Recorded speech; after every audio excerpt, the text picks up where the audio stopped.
โร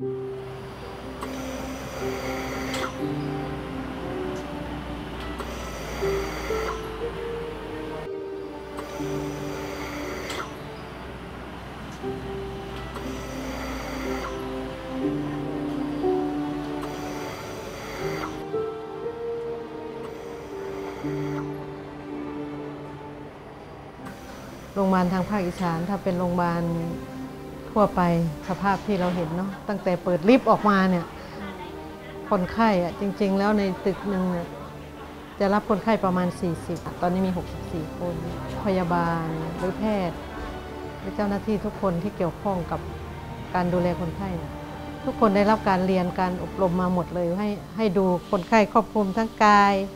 จิตสังคมจิตวิญญาณแต่ด้วยภาระหน้าที่คนไข้มันล้นมือ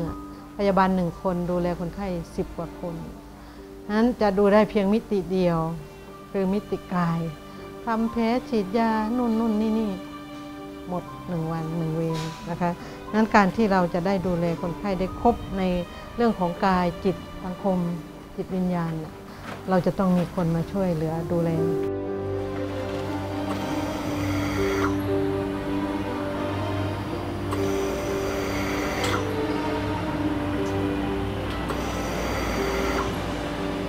คนไข้โครนิกหรือว่าคนไข้ระยะสุดท้ายเนี่ยที่ป่วยเรื้อรังใช่ไหมสภาวะจิตใจเขาก็จะหดหู่ท้อถอยอยู่แล้วถ้ามาเจอกับสภาพแวดล้อมโดยเฉพาะญาติพี่น้องลูกหลานที่ไม่ค่อยมีเวลาดูแลหรืออาจจะไม่เข้าใจคือเขาดูแลมานานแล้วเขาก็อาจจะเหมือนรู้สึกเบื่อนะไม่ค่อยมาดูแลประกอบกับ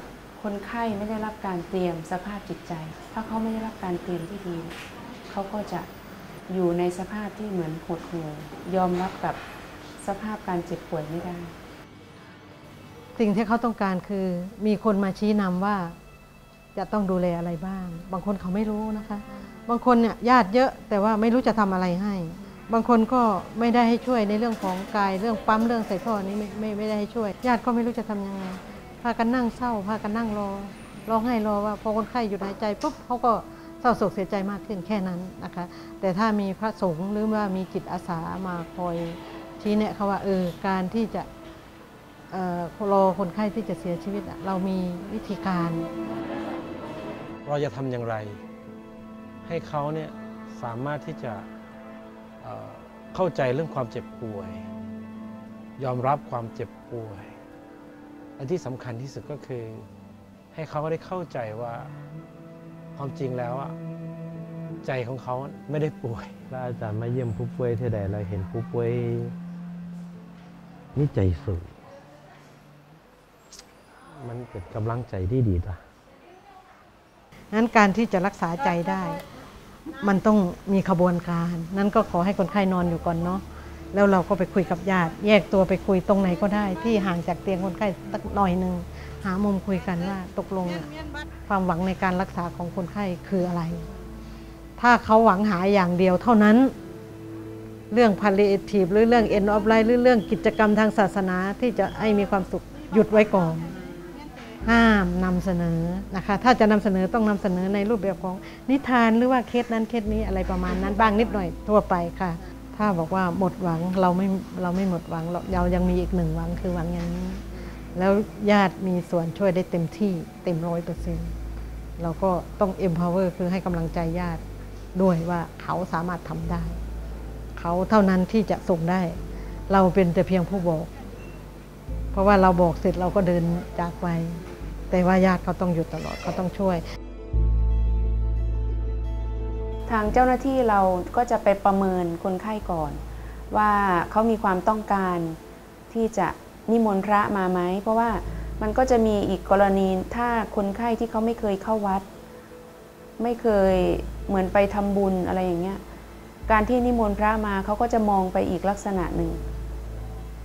ยิ่งสมมุติว่าเขาป่วยเรื้อรังใช่ไหมเขาก็จะถูกมองว่าใกล้ตายแล้วนะญาติหรือคนรอบข้างเขาจึงจะนิมนต์พระมาแต่ว่าถ้าคนไข้ที่เขาเคยไปวัดไปทำบุญเขาจะร้องขอเพราะว่าเขาเคยทำใช่ไหมคะเคยใส่บาตรเคยทำบุญทุกวันอย่างเงี้ยเขาก็จะบอกญาติ การที่เราสามารถที่จะรู้พื้นฐานของผู้ป่วยได้ก่อนก็ดีนะ เพราะว่ามันจะทำให้เราเนี่ยรู้เลยว่าผู้ป่วยนี่มีพื้นฐานมาอย่างไร ซึ่งจะทำให้เราไม่ได้เริ่มที่ศูนย์เราก็จะสามารถเข้าไปง่ายขึ้น ตรงเนี้ยพระอาจารย์หนึ่งพยายามพูดเสมอว่าเราต้องทำทีมร่วมกับทางโรงพยาบาลด้วยได้บ้างนะครับแล้วก็แต่ว่าไม่สามารถหยิบจับอะไรเองได้ เราต้องทำความเข้าใจว่าพามาให้กำลังใจนะ มาเยี่ยมนะ ไม่มีอะไรมาเยี่ยม มากับทางคณะของพยาบาลของหมอของเจ้าหน้าที่โรงพยาบาล มาเยี่ยมมาให้กำลังใจมาให้ธรรมะผู้ป่วย ก็มาพบปะกับญาติๆเราก็เอาศาสนพิธีกรรมเข้าไปเชื่อมโยงให้เป็นพิธีบุญญาติๆก็มองเห็นว่าอ๋ออย่างน้อยผู้ป่วยเราได้ทำบุญนะได้สร้างบารมีนะเขาก็มีความคิดว่าจากหนักอาจจะได้เป็นเบาจากเบาเนี่ยอาจจะได้คลายจางหรือว่าหายจากโรคที่เป็นอยู่นี่คือความเชื่อที่เกิดจากความศรัทธาและความเลื่อมใสในพุทธศาสนาพอผู้ดูแลเข้าไปสัมผัสเขาจับมือเขาหลายครั้งที่ผู้ป่วยจะมีความรู้สึกว่าสัมผัสนั้นอบอุ่นมากเคยถามผู้ป่วยบอกว่ามันสำคัญมากเลยใครก็ไม่รู้อะแต่ว่ามีใจเมตตาที่จะสัมผัสตัวเขาที่จะทำให้เขารู้สึกคลายจากทุกข์ได้นะเขาบอกว่าเพียงเท่านี้ก็ทำให้เหมือนกับความป่วยไข้ของเขาหายไปทั้งครึ่งหนึ่งอะไรอย่างเงี้ยพอคนไข้อยากตายมากๆพูดอะไรก็ไม่ฟังสมมตินะจะมีคนไข้ประมาณนี้อยู่ถ้าบอกอยากตายจริงๆถ้าอยากตายแล้วเตรียมหรือยังเพราะว่าถ้าอยากตายเนี่ยการตายของคนมันจะมีตายดีกับตายไม่ดีตายสงบกับไม่สงบนั้นถ้าอยากจะตายจริงๆคือคำพูดนี้อย่าใช้กับคนทุกคนนะต้องดูอารมณ์คนไข้ก่อนถ้าอยากจะตายจริงๆอยากแบบไหนดีกับไม่ดีสงบกับไม่สงบเนี่ยคือทุกคนทั้งร้อยก็ต้องการดีแล้วก็สงบใช่ไหมคะถ้าดีแล้วก็สงบเนี่ยต้องเตรียมถ้าไม่เตรียมไม่ได้ดีแล้วก็ไม่ได้สงบแล้วการเตรียมอะไรบ้างพี่ก็จะให้กระเป๋า3 ใบค่ะกระเป๋า3 ใบใบแรกคือทานซึ่งคนทำยากแต่ว่าไม่เหลือวิสัยแล้วทำแล้วได้บุญมากก็คืออภัยทานนะคะทานให้กับตัวเองเนาะบางคนที่เป็นมะเร็งจะชอบโทษตัวเองอดีตถ้าตัวเองไม่กินอย่างนี้คงไม่เป็นอย่างนี้หรอกไม่เป็นมะเร็งลำไส้เนี่ยทานให้กับคนรอบข้างทานให้กับแม้แต่เจ้าหน้าที่ทานให้กับคนมาเยี่ยมด้วยบางทีก็พูดถูกหูไม่ถูกหูนะคะกระเป๋าศีลคนที่นอนอยู่บนเตียงหลวงพ่อบอกว่าเป็นคนที่มีโอกาสดีกว่าคนอื่นมีนาทีทองก็คือการรักษาศีลแล้วกระเป๋าใบที่3คือกระเป๋าภาวนาซึ่งทำง่ายมากนอนอยู่บนเตียงนอนดูลมหายใจตื่นก็นอนดูลมหายใจหลับก็หลับไปไม่เป็นไรก็เป็นการพักแล้วก็ได้เป็นการเตรียมถ้ากระเป๋า3 ใบเราพร้อมเนี่ยเราก็จะไปอย่างสงบแล้วถ้าคนไข้ทำอย่างนี้ได้เนี่ยอาการอารมณ์อยากตายมันจะลดลงมันจะมีสติมากขึ้นเคยมีคนถามพระอาจารย์ว่ามันต้องมีทักษะอะไรมากมายไหมบางทีทักษะบางอย่างเนี่ยมันดูเหมือนจำเป็นนะแต่พระอาจารย์ว่าสิ่งที่จำเป็นยิ่งกว่าอย่างอื่นอันดับแรกคือใจเราที่คิดจะช่วยเหลือต้องมีให้ได้ก่อนทั้งจิตอาสาทั้งพระสงฆ์นั้นคุณสมบัติพิเศษก็คือจะต้องมีความเมตตามากคนเจ็บไข้ได้ป่วยบางทีนะเราไปหาเขาไม่พูดกับเราที่เขาไม่พูดไม่ใช่เพราะเขารังเกียจเราหรือไม่ใช่เพราะเขาไม่รู้จักเราแต่เขาอยู่กับอารมณ์ความคิดความทุกข์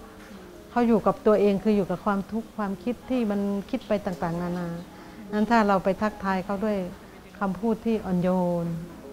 สัมผัสที่อบอุ่นเนาะบางครั้งแค่นั้นเองเขาเปิดใจเขาได้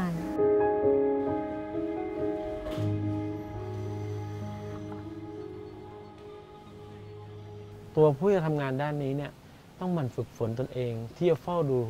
ดูใจตัวเองให้เป็นด้วยเวลาเราไปเนี่ยอาจจะเกิดความกดดันนะพอเกิดความกดดันปุ๊บเราอาจจะทำได้ไม่เต็มที่เพราะถ้าเราฝึกใจของเราอยู่ตลอดเวลาอยู่เรื่อยๆให้มีคนรู้เท่าทันใจตัวเอง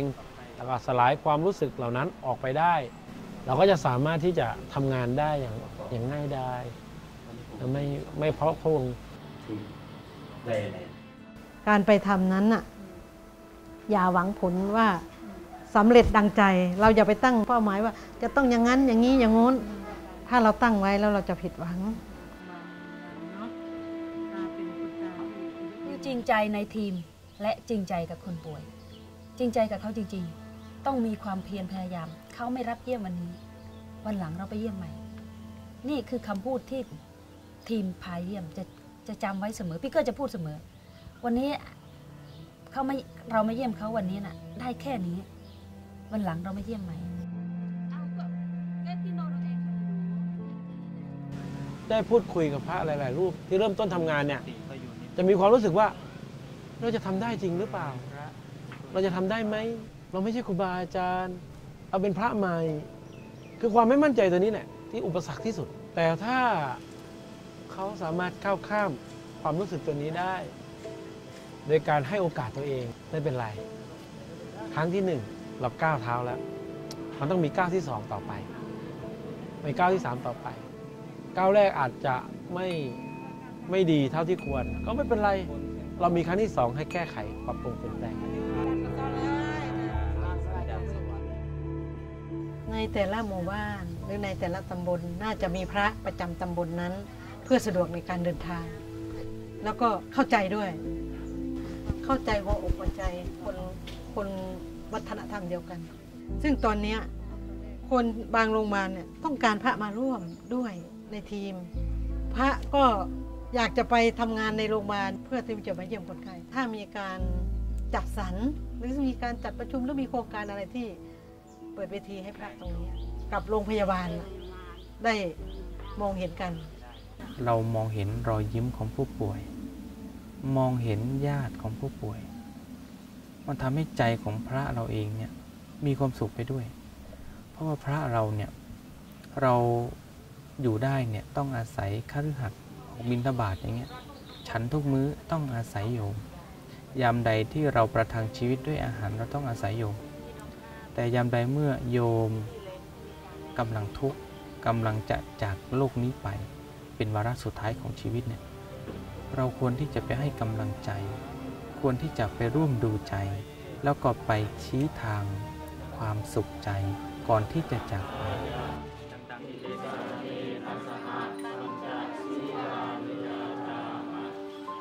ที่แรกพี่คิดว่าอาสาจำเป็นต้องให้คนอื่นจิตอาสาไปดูแลผู้ป่วยแต่พอพี่ทำไปมันกลับเป็นว่าดูแลตัวเองให้ตัวเองพี่ไปเยี่ยมคนป่วยเล่าประสบการณ์อีกอย่างหนึ่งให้พี่ฟังพี่ก็เอามาปรับใช้กับตัวพี่คนป่วยจะให้กำลังใจพี่ให้เขานิดเดียวแต่เขาให้พี่เยอะมากกว่าทำไมคนถึงทำงานไม่เหนื่อยพี่เข้าใจแล้วเพราะมันมีความสุขมันอยากจะทำนอนเสร็จเมื่อไหร่จะเช้าวะจะได้ไปตรงนั้นไปตรงนี้ไปตรงโน้น2 ปีผ่านมาที่เป็นมะเร็งไม่เคยยิ้มเลยวันนี้ยิ้มได้แค่คำพูดของเรา2-3 คำหรือแค่เรานั่งฟังเขาอย่างเดียวเขามีความรู้สึกว่าเขายิ้มได้มันยิ่งใหญ่นะสำหรับจิตใจของเราชีวิตของการบวชของเราก็บวชเพื่อจะเรียนรู้เรื่องจิตใจเรื่องการพัฒนาจิตวิญญาณเพราะฉะนั้นถ้าพระหันมาสนใจที่จะทำงานด้านนี้หรือว่ามาฝึกฝนด้านนี้เข้าใจเรื่องนี้และนำเรื่องนี้เข้าไปดูแลผู้ป่วยเมื่อนั้นเนี่ยพระอาจารย์ว่านั่นคือการทำหน้าที่ในฐานะผู้นำทางจิตวิญญาณพระอาจารย์ไม่จำกัดเรื่องศาสนาด้วยนะพระอาจารย์มองว่าทุกคนเนี่ยมีจิตวิญญาณเหมือนกันและพระอาจารย์ก็ไม่ได้มองว่าเฉพาะพระสงฆ์ที่ทำได้ด้วยทุกคนก็สามารถทำได้ถ้าได้กับการฝึกฝนและเรียนรู้